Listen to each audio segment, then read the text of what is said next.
আজ তোমাদের জন্য একদম নতুন কড়াকড়ির ভিডিও নিয়ে চলে আসলাম।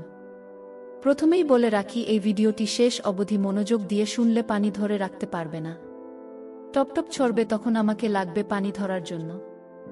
বন্ধুরা, এই গল্পে ডুব দেওয়ার আগে বলে রাখি, লাইক শেয়ার করতে ভুলবেন না।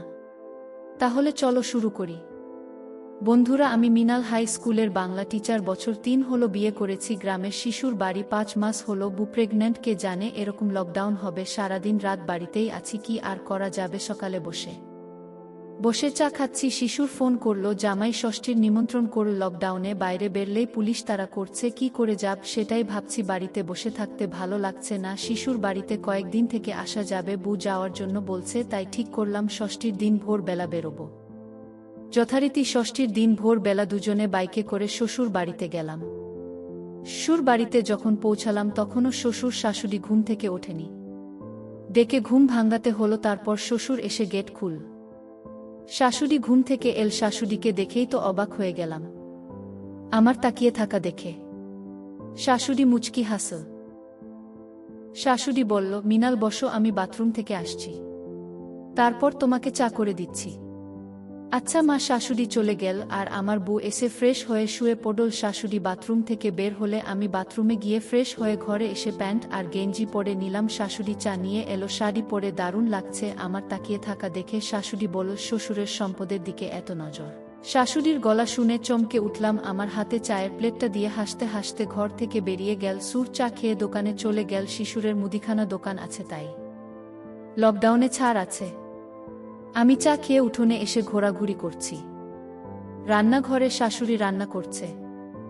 আমাকে দেখে বলল, বাইরে কি করছো, ঘরে আসো। আমি ঘরে গিয়ে রান্নাঘরের দিকে গেলাম। শাশুড়ি বল, চেয়ারটা নিয়ে বসো। আমি চেয়ারটা নিয়ে বসলাম। শাশুড়ি রান্না করছে। গরমে ঘেমে বিন্দু বিন্দু ঘাম ঝরে পড়ছে। শাশুড়ি রান্নায় ব্যস্ত ছিল। আমি বসে বসে তার রান্না করা দেখছিলাম।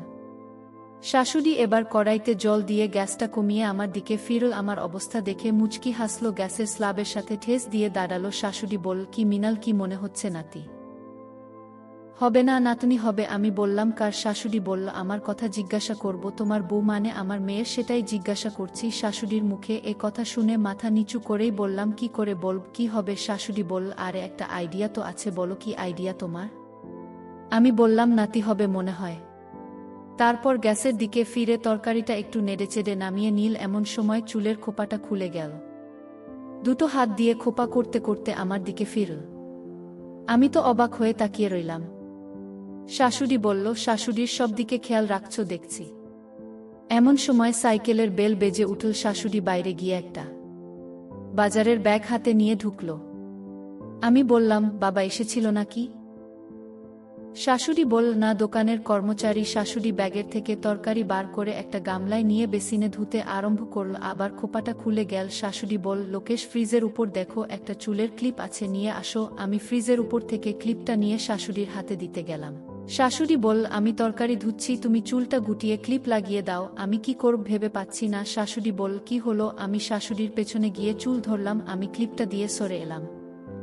আমি চেয়ারে এসে বসলাম। শাশুড়ি তরকারি চাপিয়ে দিয়ে আমার কাছে এল। আমার পাশে এসে শাশুড়ি বলল, আমি তোমার কষ্ট বুঝি।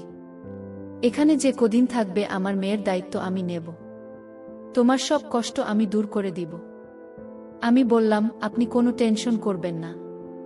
শাশুড়ি বলল, আমি জানি তো আমার জামাই কত ভালো ছেলে, সেই জন্যই তো তোমার সঙ্গে আমার মেয়ের বিয়ে দিয়েছি। ওদিকে তরকারিটা মনে হয় পুড়ে গেল বলে শাশুড়ি উঠে গেল। তরকারিটা একটু নেড়েচেড়ে জল দিল। কিছুক্ষণ পর শাশুড়ি বল, যাও লোকে স্নান করে আসো, আমি রান্না শেষ করে স্নান করতে যাব। আমি বললাম, আচ্ছা মা, যাচ্ছি। এরপর আমি স্নান করতে গেলাম। স্নান সেরে বেরোলাম। কিছুক্ষণ পর শাশুড়ি স্নান করতে ঢুকল। আমি বারান্দায় বসে মোবাইল দেখছি। বাথরুমের দরজা খোলার আওয়াজ পেলাম। তাকিয়ে দেখি চুপ হয়ে গেলাম। পুরো হিন্দি সিনেমার নায়িকার মতো লাগছে আমার দিকে তাকিয়ে মুচকি হাসতে হাসতে আমার পাশ দিয়ে ঘরে গেল। আমিও পেছন পেছন ঘরে ঢুকলাম। শাশুড়ি বলল, তুমি যা ভালো মনে হচ্ছে নতুন করে তোমার সঙ্গে সংসারপাতি, এখনই তোমার সুর চলে আসবে। তুমি গিয়ে রিতাকে ডেকে স্নান করতে যেতে বলো। আমি বললাম, আপনার জন্য নতুন শাড়ি এনেছি, আমি এনে দিচ্ছি। আমি পাশের ঘরে গিয়ে যে শাড়িটা শাশুড়ির জন্য কিনেছি, সেটা ব্যাগ থেকে বার করে এনে দিলাম। শাশুড়ি বলল, এটা আবার কি জন্য আনতে গেলে? আমি বললাম, জামাই ষষ্ঠীর উপহার। শাশুড়ি বলল, আসল উপহার তো আমি পেয়ে গেছি। আমি বললাম, কি মা? শাশুড়ি বলল, জামাই ষষ্ঠীতে জামাইকে নিজের ছেলে হিসেবে পেয়ে গেছি, এর থেকে বড় উপহার আর কি হতে পারে? আমি বললাম, আমিও তো জামাই ষষ্ঠীর উপহার পেয়ে গেছি, আপনার মতো শাশুড়ির থেকে এই উপহার কজন জামাই পায়? শাশুড়ি রেডি হয়ে নীল। রীতা ঘুম থেকে উঠে বাথরুমে গেল স্নান করতে। এর মধ্যে শ্বশুর দোকান থেকে বাড়িতে এলো। রীতা বাথরুম থেকে বের হলো। রীতা বলল, মাকে শাড়িটা তুমি বার করে দিয়েছ নাকি? আমি বললাম, আমি বার করে দিলাম। তুমি তো ঘুমাচ্ছ মনে হচ্ছে, কতকাল ঘুমাওনি। রীতা বলল, আমার ঘুম দেখে তোমার হিংসা হচ্ছে নাকি? তুমিও ঘুমাও না, কে বারণ করেছে? আমি বললাম, আমি তো তোমার মতো ঘুম পাগল নই যে তোমার মতো পরে পরে ঘুমাবো। শাশুড়ির দিকে তাকিয়ে দেখি মুচকি হাসছে। রীতা বলল, তুমি সারাদিন সারারাত জেগে বসে থাকো, কে বারণ করেছে? শাশুড়ি বলল, মিনাল থাক না, এখানে তো আর কাজ নেই, ঘুমাক, ও এমনিতেই একটু ঘুম কাতুরে মেয়ে। আমি বললাম, ঘুম আজকে সারাদিন ঘুমাও, কালকে থেকে তো আর ঘুমাতে পারবে না। রীতা বল, কেন ঘুমাতে পারবো না? আমি বললাম, কালকে সকালেই তো বাড়ি চলে যাব। রীতা বল, কি? তুমি যাও, আমি যাব না। অন্য সময় এলে তো পরের দিন চলে যাও, তোমার স্কুল আছে। এখন তো আর স্কুল নেই, এখন কি বলবে? শাশুড়ি বল, ঠিকই তো, এখন তো আর স্কুল নেই, বাড়িতে গিয়েও সেই সারাদিন বসে থাকতে হবে। তার চেয়ে বরং এখানেই 2 সপ্তাহ থেকে যাও, কোনোদিন তো এসে ভালো করে বেড়াতে পারোনি। সুর বলল, তোমার শাশুড়ি ঠিকই বলেছে, কদিন থেকে যাও, এই ছুটি তো আর পাবে না। আমি বললাম, আচ্ছা তাই হবে। শাশুড়ি ফোঁটা দেওয়ার জন্য সব রেডি করল, আমাকে একটা আসন পেতে দিল। বসলাম। শাশুড়ি আমার সামনে এসে নিচু হয়ে মাথায় ধান দুর্ব দিল, আর রীতা শঙ্খ বাজাচ্ছে পেছনে দাঁড়িয়ে। এবার শাশুড়ি ফোঁটা দিল। ফোঁটা হওয়ার পর আমাকে সাজিয়ে গুছিয়ে খেতে দিল, সঙ্গে শ্বশুরকেও খেতে দিল। আমাদের খাওয়া হয়ে গেলে শাশুড়ি আর রীতা খেতে বসল। এবার সবাই মিলে ঘরে বসে গল্প করছি। কিছুক্ষণ গল্প করার পর শ্বশুর উঠে পাশের ঘরে একটু ঘুমাতে গেল। আমি, শাশুড়ি আর রীতা গল্প করছি। আমারও ঘুম পাচ্ছে, তাই রীতা আর শাশুড়ি গল্প করছে, আমি পাশেই শুলাম। চোখ লেগে এলো, কিছুক্ষণের মধ্যে টিভির আওয়াজে ঘুম ভেঙে গেল। আমি বললাম, তুমি সারাদিন ঘুমিয়ে এখন আমি একটু শুলাম, তুমি টিভি চালালে? রীতা বল, তুমি ঠাকুর ঘরে গিয়ে ঘুমাও নিরিবিলিতে। আমি উঠে গিয়ে ঠাকুর ঘরে কটা চৌকি আছে, ওটাতে শুলাম। ঘুম ভাঙো নড়াচড়ার কারণে তাকিয়ে দেখি শাশুড়ি আমার দিকে তাকিয়ে হাসছে। ঘর অন্ধকার হয়ে এসেছে, বুঝলাম সন্ধ্যা হয়ে গেছে। শাশুড়ি বল, তুমি তো কালকে বাড়ি চলে যাবে বলছিলে, কেন? সুর বাড়িতে ভালো লাগছে না। আমি বললাম, কি যে বলেন মা, এরকম শাশুড়ি থাকলে কার বাসায় যেতে ইচ্ছে করবে? আমি তো এমনিতেই বলছিলাম। শাশুড়ি বলল, সে তো আমি বুঝতে পেরেছি, আগে সন্ধ্যা দিয়ে নিই। শাশুড়ি সন্ধ্যা দিল, আমিও উঠে চোখে মুখে জল দিয়ে ঘরে এলাম। এসে দেখি টিভি চলছে, রীতা ঘুমাচ্ছে। আমি টিভিটা অফ করে দিলাম। শাশুড়ি রীতাকে ডাকতে ডাকতে ঘরে ঢুকলো। মেয়েটা আবার ঘুমিয়ে পড়েছে, সন্ধেবেলা কিছুই খেল না, আমাকে আবার অনেক সময় দিল। আমি হেসে উঠলাম, ঠিকই বলেছেন মা, মেয়েরও তো একটা দায়িত্ব আছে। শাশুড়ি হেসে বলল, আগে টিফিন করে নাও, তারপর আমরা গল্প করব। শাশুড়ি হেসে রান্নাঘরে চলে গেল। কিছুক্ষণ পর চা আর চানাচুর মুড়ি নিয়ে এল দুজনের জন্য। রীতা যে ঘরে ঘুমিয়ে আছে তার পাশের ঘরে দুজনে বসে চা মুড়ি খাচ্ছি আর গল্প করছি। শাশুড়ি বল, লোকেশ জানতো এখন রীতার উপরই আমার রাগ হচ্ছে। আমি বললাম, কেন মা? শাশুড়ি বলল, ও এত সুন্দর একটা বর পেয়েছে যে এত সুন্দর সবার দায়িত্ব নিতে পারে। আমিও যদি এরকম একটা বর পেতাম, মনে হচ্ছে তোমাকে নিয়ে তারপর দূরে কোথাও গিয়ে সংসার করি। আমি শাশুড়ির কথা শুনে হেসে ফেললাম। চা খাওয়া হয়ে গেল, শাশুড়ি বাটিকা রান্নাঘরে রেখে এলো। শাশুড়ি বলল, মিনাল চলো ছাদে যাই। আমি বললাম, মা, ছাদে মাদুর পেতে বসলে সমস্যা হবে। শাশুড়ি বলল, তাহলে একটা লেপ নিয়ে যাই চলো। বক্স খাটের ভেতর থেকে শাশুড়ি একটা লেপ বার করল। শাশুড়ি বল, তুমি লেপটা নাও, আমি মাদুর নিচ্ছি। লেপ আর মাদুর নিয়ে দুজনে ছাদে উঠলাম। চাঁদের আলো ভালোই দেখা যাচ্ছিল। ছাদে মাদুর পেতে তারপর লেপ পাতলাম। দুজনে পাশাপাশি বসলাম। শাশুড়ি বলল, চাঁদের আলো, খোলা আকাশের নিচে, রোমান্টিক ব্যাপার। কি বল? আমি বললাম, হ্যাঁ মা, দারুণ রোমান্টিক ব্যাপার, মনে হচ্ছে সারারাত এরকম গল্প করি। শাশুড়ি বলল, তাহলে তো ভালোই হতো। কটা বাজে দেখো তো? আমি মোবাইলটা নিয়ে দেখলাম 1:00 বাজে। শাশুড়ি বলল, তোমার সুর আসার সময় হয়ে গেছে, নিচে চলো। মাদুর লেপ গুটিয়ে নিচে নিয়ে এলাম। ছাদের থেকে নিচে নামার কিছুক্ষণ পর শ্বশুর বাড়িতে এলো, রিতাকে ডেকে তুললাম, তারপর শাশুড়ি খাবার বাড়ল, সবাই মিলে একসাথে খাওয়া দাওয়া করলাম।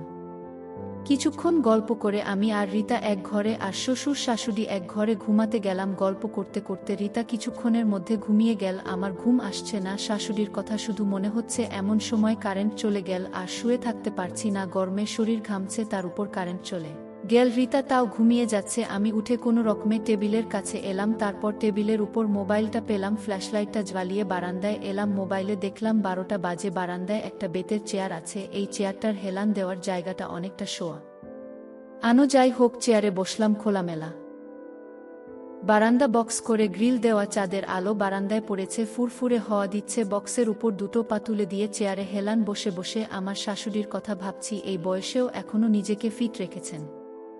এইসব ভাবতে ভাবতে চোখ লেগে এল, চমকে উঠলাম। পাশ ফিরে তাকিয়ে দেখি শাশুড়ি দাঁড়িয়ে আছে। আমি বললাম মা আপনি? আমি বললাম মা আপনি ঘুমাননি? শাশুড়ি বলল ঘুমই আসছে না, শুধুই তোমার কথা মনে পড়ছে। তারপর কারেন্ট চলে গেল, গরমে আরই ঘুম আসছে না। ওই দেখো তোমার সুর নাক ডেকে ঘুমাচ্ছে। বাবা আর মেয়ে একই রকম হয়েছে, আমার পাশে দাঁড়িয়ে আস্তে আস্তে কথাগুলো বলল। শাশুড়ি বলল সত্যি, স্বপ্নেও কোনোদিন ভাবিনি জামাইয়ের কাছ একে এত সুখ সম্মান পাব। আমি বললাম ভালোই হয়েছে বাবা, যদি আপনার কথা ভাবো তাহলে কি আপনি আমার কাছে কিছু চাইতেন? শাশুড়ি বলল সত্যি কথা তোমাকে বলি, তোমার বিয়ের পর প্রথম যেবার তুমি এসেছিলে, একদিন তোমার সুরের লুঙ্গি পরেছিলে, মনে আছে? আমি বললাম হ্যাঁ মনে আছে। শাশুড়ি বলল সেদিন দুপুরে খাওয়ার পর তুমি আর রিতা ঘুমিয়েছিলে, তোমরা ঘুমিয়ে পড়েছিলে, তারপর আমি কি জন্য যেন তোমাদের ঘরে ঢুকেছিলাম। আমি তো অবাক হয়ে গিয়েছিলাম। আমি বললাম কিছুদিন আগে আপনি আমাদের বাড়িতে বেড়াতে গেছিলেন, সেই সময় থেকেই আপনার প্রতি আমার খেয়াল ছিল। তারপর একদিন মাথায় বুদ্ধি এলো আপনাকে দেখার। সকালবেলা আপনি যখন ঘুম থেকে উঠতেন, আমিও সেই সময় ঘুম থেকে উঠতাম। রিতা তখনও ঘুমাতো। সকালে উঠে আপনি যখন বাথরুমে যেতেন, তখন আমি আপনাকে দেখতাম। এই তো এখানে আসার কয়েকদিন আগে ভোরবেলা স্বপ্ন দেখলাম আপনাকে নিয়ে। তারপর থেকেই ভাবছিলাম, সবাই বলে ভোরের স্বপ্ন সত্যি হয়, আমার স্বপ্নটাও যদি সত্যি হয় তাহলে খুব ভালোই হয়। এখন বুঝলাম ভোরের স্বপ্ন সত্যি সত্যি হয়। আমি বললাম অনেক ভাগ্য করে আপনার মতো একজনকে শাশুড়ি হিসেবে পেয়েছি। শাশুড়ি বল আমি কি কম ভাগ্যবান যে তোমাকে জামাই হিসেবে পেয়েছি? এই বলে তিনি অদ্ভুত আচরণ করতে লাগলেন। আমি বললাম মা এখন যদি রিতা আসে তাহলে কি হবে? এর মধ্যেই কারেন্ট চলে এলো। মোবাইলে দেখলাম ভোর 4টে বাজে। আমি একটু হেসে বললাম মা এবার আপনার রুমে যান। শাশুড়ি ঘরে চলে গেল। আমিও ঘরে এসে শুয়ে পড়লাম। সকালবেলা ঘুম থেকে উঠে দরজা খুলে বারান্দায় এলাম। কাল রাতে যে চেয়ারে বসেছিলাম সেই চেয়ার বসে শিশুর চা খাচ্ছে। সুর আমাকে দেখে বলল মিনাল আসো বসো। আমি জানালার বক্সে গিয়ে বসলাম। সুর বলল মিনালকে চা দাও। আমি বললাম না বাবা, আমি ফ্রেশ হয়ে পড়ে খাচ্ছি। শাশুড়ি এসে দাঁড়ালো। আজকে তো নিরামিষ, কি রান্না করব? সুর বল লোকেশ কি খাবে জিজ্ঞাসা করো। আমি বললাম আরে একটা কিছু রান্না করলেই হলো। শাশুড়ি বলল তাহলে মুড়ি গন্ধ করব, কিনে পাঠিয়ে দিও। আর কি রান্না করি? সুর বল শিং মাছের ঝোল রান্না করো, অনেকদিন খাই না। কি লোকেশ শিং মাছের ঝোল ভালো লাগে না? আমি বললাম হ্যাঁ ভালো লাগে। শাশুড়ি তাহলে পুকুর থেকে মাছ এনে দাও। আমার শ্বশুরের 5 বিঘা জুড়ে পুকুর আছে, এক দাগে পুরো 5 বিঘা জমি। কাঁঠালি কলা, সিঙ্গাপুরি কলা, কাঁচা কলা সব রকমই আছে পুকুর পাড়ে। সুর বল আমার দোকানের দেরি হয়ে যাবে, তুমি লোকেশকে নিয়ে যাও, ওকে পুকুরটা দেখিয়ে নিয়ে আসো, আর জেলেকে বলে মাছ নিয়ে আসো। সুর দোকানে চলে গেল। আমিও বাথরুম থেকে ফ্রেশ হয়ে এলাম, বারান্দায় চেয়ারে বসলাম। কিছুক্ষণ পর শাশুড়ি চা নিয়ে এলো আমার আর ওনার। শাশুড়ি বলল এই নাও চা। আমি চাটা নিয়ে চুমুক দিলাম। শাশুড়ি আমার সামনে জানলার বক্সে আসন করে বসল। দুজনেই চা খেলাম, দুষ্টু মিষ্টি কথা বলতে বলতে। চা খাওয়া হয়ে গেলে শাশুড়ি চলে গেল কাপ নিয়ে। আমি বসে বসে গান শুনছি। কিছুক্ষণ পর রিতা ঘুম থেকে উঠে এল। জানালার বক্সে বসে আমার সাথে কিছুক্ষণ গল্প করে বাথরুম থেকে ফ্রেশ হয়ে রান্নাঘরে মায়ের কাছে গেল। 9টা বাজে। রিতা রুটি আর সবজি নিয়ে এল। থালাটা বক্সে রেখে হাত ধুয়ে এসে খেতে শুরু করলাম। তারপর রিতা 2 হাতে 2টো প্লেট নিয়ে এসে বক্সে বসল। কিছুক্ষণ পর শাশুড়ি এসে বক্সে বসে মা মেয়েতে খেতে বসল। আমার খাওয়া শেষ। আমি উঠে হাত ধুয়ে এলাম। শাশুড়ি বলল রিতা আমি আর মিনাল আমাদের পুকুরে যাব মাছ আনতে। আজকে শিং মাছের রান্না হবে।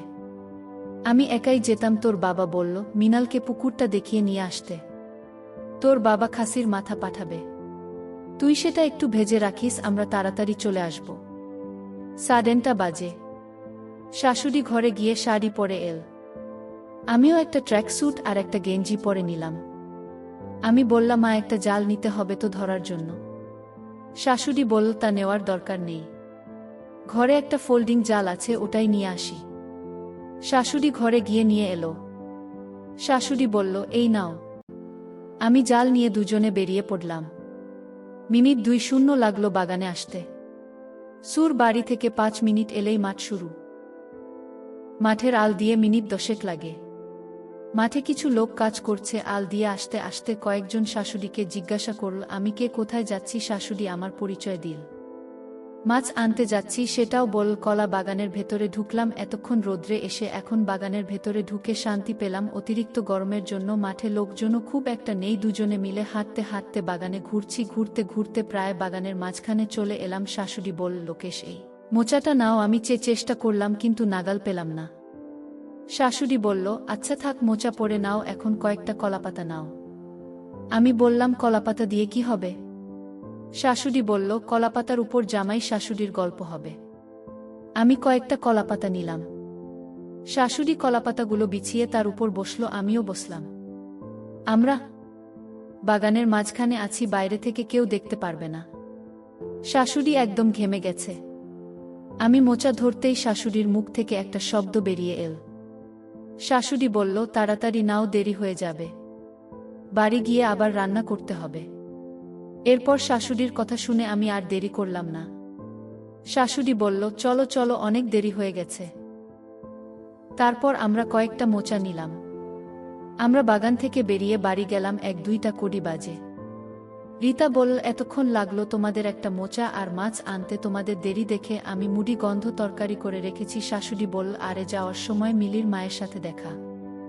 লোকেশকে দেখে কিছুতেই ছাড়ল না, বাড়ি নিয়ে গেল, চা করলো, ওই জন্যই তো দেরি হয়ে গেল। আমি মনে মনে হাসছি, কে যে মিলির মাকে জানে। শাশুড়ি রান্নাঘরে গিয়ে মোচা কেটে রেডি করছে আর রীতা স্নান করতে গেল। রীতা স্নান করতে গেলে 1 ঘন্টার আগে বের হয় না। আমি রান্নাঘরে গিয়ে শাশুড়িকে একটু হেল্পও করছি। শাশুড়ির তরকারি তৈরি হয়ে গেল, ধুয়ে রান্না চাপালো। দুজনে মিলে দুষ্টুমি করছি। শাশুড়ি বলল রীতা এখনই বাথরুম থেকে বেরোবো, তুমি ঘরে যাও। আমি সঙ্গে সঙ্গে ঘরে এসে শুয়ে মোবাইলে গান চালালাম। আর রীতাও বাথরুম থেকে বের হলো। রীতা বলল যাও স্নান করে নাও। আমি উঠে বাথরুমে গেলাম। স্নান সেরে ঘরে এসে রীতার সাথে গল্প করছি। রীতা বলল তোমার খুব কষ্ট হচ্ছে বল। আমি বললাম কেন, কিসের কষ্ট? রীতা বলল কতদিন হলো তুমি একা আছো, আরও প্রায় 1 বছর এভাবে থাকতে হবে। আমি তো মনে মনে হাসছি, খুব আনন্দেই আছি। রীতা বলল কি ভাবছো? আমি বললাম কই কিছু না তো, ঠিক তোমার জন্য কষ্ট করতে পারব। শাশুড়ি স্নান সেরে এলো। কিছুক্ষণ পর শ্বশুর বাড়ি এল। দুপুরে খেতে বসলাম আমি, শ্বশুর আর রীতা আর শাশুড়ি খেতে দিচ্ছে। সুরবল মিনাল বাগান দেখলে? আমি বললাম হ্যাঁ বাবা দেখেছি। শাশুড়ির দিকে তাকিয়ে দেখি মুচকি হাসছে। খাওয়া শেষ করে উঠে ঘরে চলে এলাম, শুয়ে একটু ঘুমিয়ে নিলাম। বিকেলে উঠে বারান্দায় এসে দেখি শাশুড়ি পায়ে আলতা পড়ছে, রীতাও পড়ছে। আমি বললাম কি ব্যাপার, দুজনেই আলতা পড়ছো? রীতা বলল আজকে বৃহস্পতিবার না। আমি বললাম ও আচ্ছা। সন্ধ্যাবেলা শাশুড়ি লাল পাড় সাদা শাড়ি পরে বৃহস্পতিবারের পুজো দিল। সত্যি ওনাকে দেখতে দারুণ লাগছে। 3 জন মিলে গল্প করে ভালোই কাটলো। 9টা বাজে সুর এলো। শাশুড়ি রান্নাঘরে গেল। 1:00টার সময় খেতে বসলাম। খাওয়া শেষ করে আমি আর রীতা ঘরে এসে দরজা বন্ধ করে শুয়ে পড়লাম। রীতা মিনিট 10 মধ্যে যে ঘুমিয়ে পড়ল। আমি শাশুড়ির অপেক্ষায় আছি, মোবাইলে গল্প পড়ছি। 1-1টা বাজে আর ভালো লাগছে না, একবার এদিক একবার ওদিক করছি। 9:30টার সময় দরজা খোলার আওয়াজ পেলাম। লাইট জ্বলে উঠল, তাকিয়ে দেখি শাশুড়ি দাঁড়িয়ে আছে। আমি সঙ্গে সঙ্গে খাট থেকে নেমে লাইট অফ করে দরজা বন্ধ করে শাশুড়ির সঙ্গে এলাম। শাশুড়ি বলল এই ঘরে আসো। আমি বললাম বাবা কোথায়? শাশুড়ি বলল আসো বলছি। আমি বললাম আপনি আমাদের ঘরে গেলেন, যদি রীতা জেগে থাকতো কি হতো একবার ভাবুন তো। শাশুড়ি বলল আমি ভেবেই গেছি, আমি জানি রীতা জেগে থাকবে না। আমি বললাম কি করে জানলেন? শাশুড়ি বলল রীতা আর ওর বাবাকে ওষুধ দিয়েছি। আমি বললাম কি বলছেন মা? শাশুড়ি বলল আজকে শুধু আমরাই গল্প করব। আমি বাবা কোথায়? শাশুড়ি বলল, ঠাকুর ঘরে শুয়েছে। আমি বললাম, কি ব্যাপার, আজকে হঠাৎ ঠাকুর ঘরে ঘুমালো কেন? শাশুড়ি বলল, এই ঘরেই ঘুমাচ্ছিল। আমি বললাম, একটা থেকে একটা ভালো সিনেমা দিয়েছে, আমি দেখব। তোমার সুর নিজেই ঠাকুর ঘরে চলে গেল। আমি মাঝে মধ্যেই অবশ্য রাতে সিনেমা দেখি, তখন তোমার সুর পাশের ঘরে গিয়ে ঘুমায়। আজকে পাশের ঘরে তোমরা আছো, তাই ঠাকুর ঘরে গিয়ে শুয়েছে। আমি বললাম, বুদ্ধিটা তো ভালোই করেছেন। শাশুড়ি বলল, এতটুকু না করলে আমরা এই সময় পেতাম। আমি বললাম, রিতাকে ওষুধ না খাওয়ালেও হতো, ওর যা গভীর ঘুম, ওর পাশে গিয়েও থাকলে ও টের পাবে না। শাশুড়ি বলল, আমি জানি, তাও রিস্ক নিলাম না।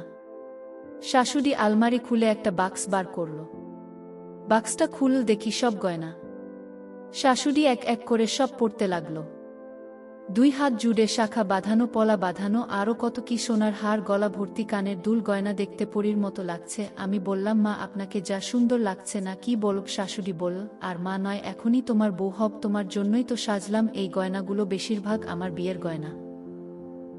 শাশুড়ি সিঁদুরের কৌটোটা হাতে নিয়ে আমার দিকে এগিয়ে দিল। শাশুড়ি বল, নাও, পরিয়ে দাও। আমি এক চিমটি সিঁদুর নিয়ে শাশুড়ির স্মৃতি ভরিয়ে দিলাম। শাশুড়ি সিঁদুরের কৌটোটা রেখে আমাকে ধরল। স্মৃতি থেকে কিছু সিঁদুর নাকে পড়েছে। সত্যি ওনাকে দেখতে পুরো নতুন বউয়ের মতো লাগছে। শাশুড়ি আমার সামনে বসে পড়ল, তারপর আমার পায়ে হাত দিয়ে নমস্কার করল। আমি বললাম, মায়ে কি করছেন? আমি আপনার থেকে ছোট। শাশুড়ি বলল, স্বামীকে প্রণাম করলাম। আর তুমি আমার থেকে বয়সে ছোট হলেও এখন তো সম্পর্কে বড় হয়ে গেলে, আর মা বলে ডাকবে না, নাম ধরে ডাকবে সবার সামনে মা বলেই দেখো। আমি বললাম, ঠিক আছে রিনা, তাই হবে। শাশুড়ি হেসে দিল, এ এক অন্যরকম অনুভূতি, আর আপনার তুলনা হয় না। আপনাকে পেয়ে অনেক খুশি আমি। শাশুড়ি বলল, আবার আপনি? আমি বললাম, ঠিক আছে, 2 বাজে ঘুমাও। শাশুড়ি বলল, আজকে আর ঘুমাবো না, অনেক গল্প করব। ভোর হলে শাশুড়ি সব গয়না আলমারিতে রেখে দিল। 5টা বাজে ঘরে গিয়ে আমরা যে যার রুমে ঘুমিয়ে পড়লাম। বন্ধুরা, আজকের মতো এখানেই শেষ করলাম। দেখা হবে পরের ভিডিওতে। সবাই ভালো থাকুন। ধন্যবাদ।